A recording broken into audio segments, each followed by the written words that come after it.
Okay, so get this. We're diving into Chuck E. Cheese. Yeah, I know what you're thinking, like pizza skee ball, that creepy singing rat. I mean, we all have some memory of that place, right?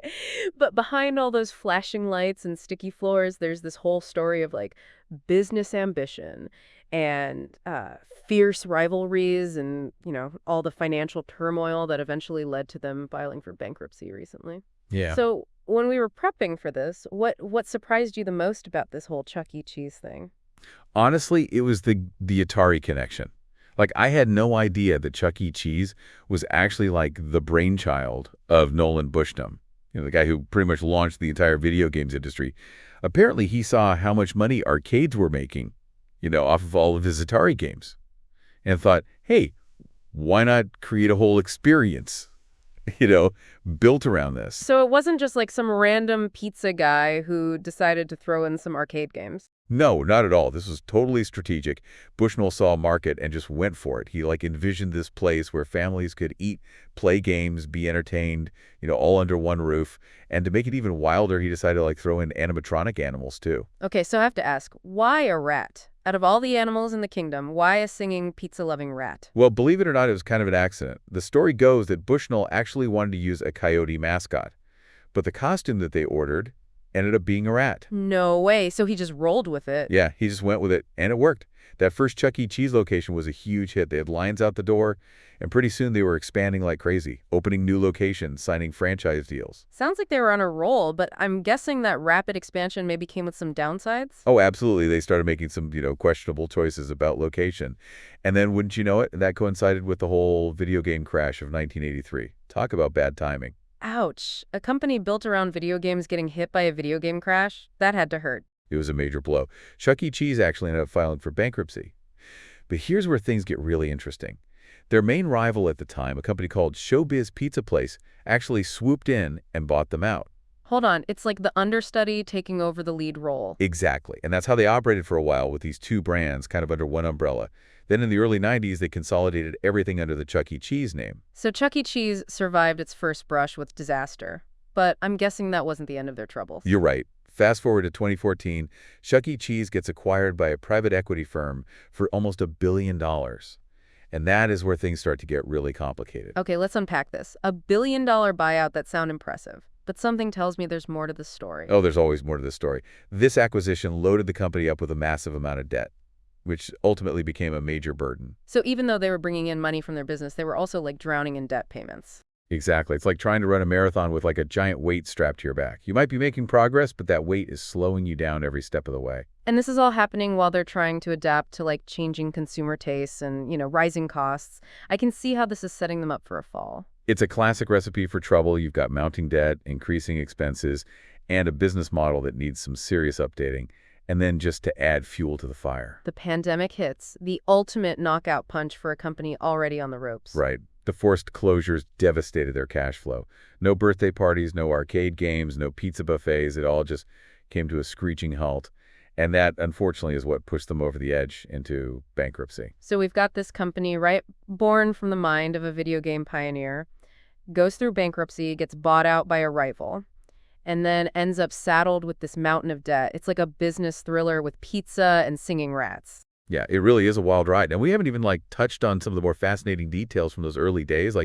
Did you know that Bushnell's initial vision for Chuck E. Cheese was actually way grander than just pizza and arcade games? Really? What did he have in mind? He wanted to create a full-fledged entertainment experience. Think animatronic shows, live music, maybe even some theatrical performances. He envisioned it as this place where families could spend hours, not just grab a quick bite and play a few games. Wow. That's ambitious. It sounds like he was way ahead of his time. He was. But as often happens with these ambitious ventures, reality set in.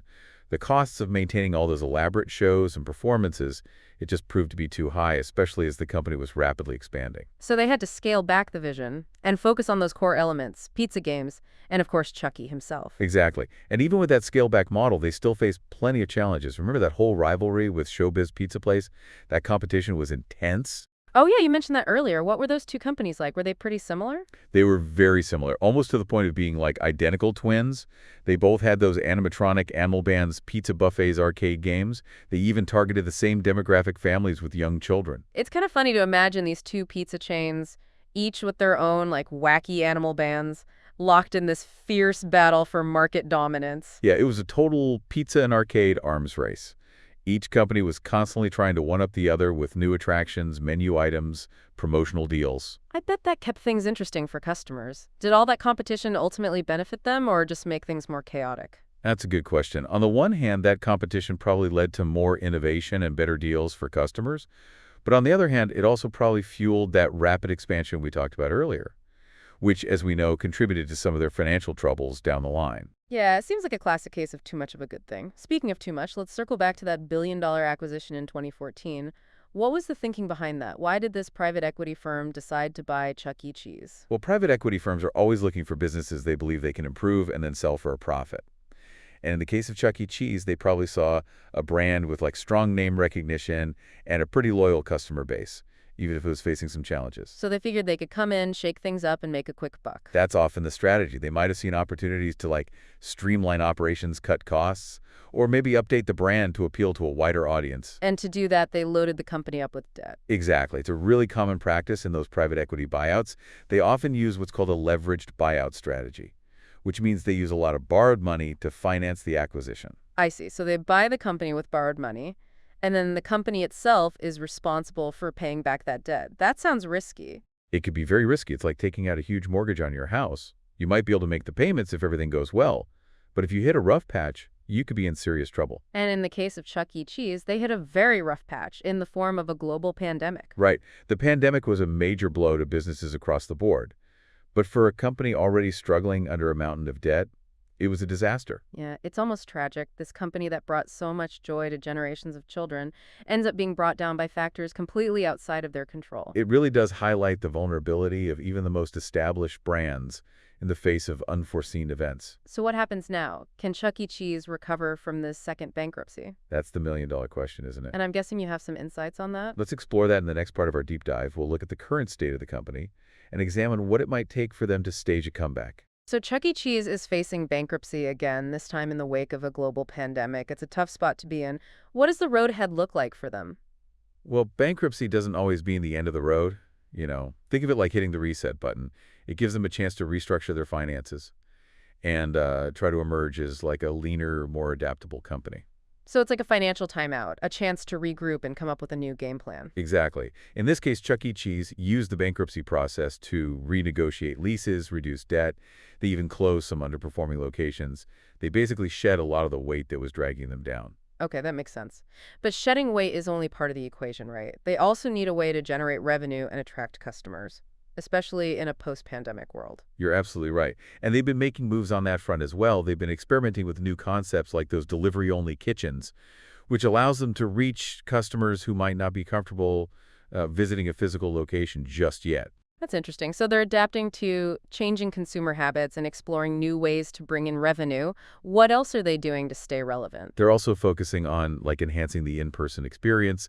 They're updating their menus with, healthier options and introducing new games and attractions to keep things fresh. They're even experimenting with virtual reality experiences in some locations. Virtual reality at Chuck E. Cheese. That's a far cry from the skee ball and air hockey, I remember. It is, but it shows that they're willing to embrace new technologies and try new things to appeal to a wider audience. So they're restructuring, innovating, and adapting. It sounds like they're doing everything right, but is it enough? Can they really make a comeback? That's the big question, and honestly, there's no easy answer. The restaurant industry is still facing a lot of challenges, and competition is fierce. But Chuck E. Cheese does have a few things going for it. Like what? Well, they have a powerful brand. Even people who haven't been to a Chuck E. Cheese in years still have those, fond memories of the place. That nostalgia factor is a huge asset.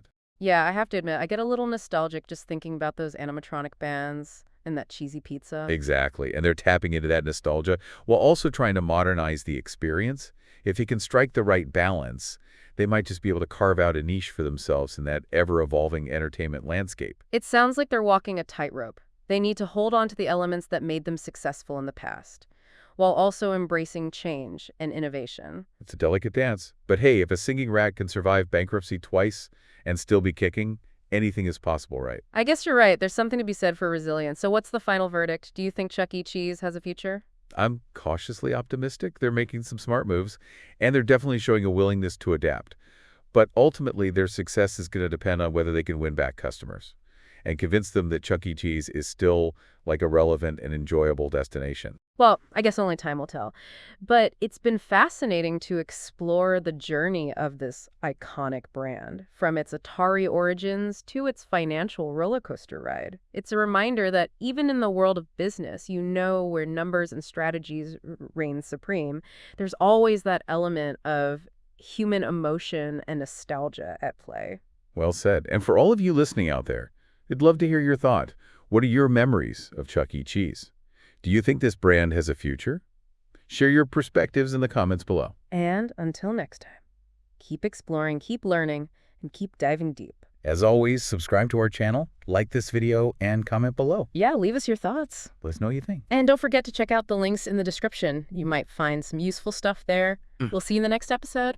Bye-bye. Bye.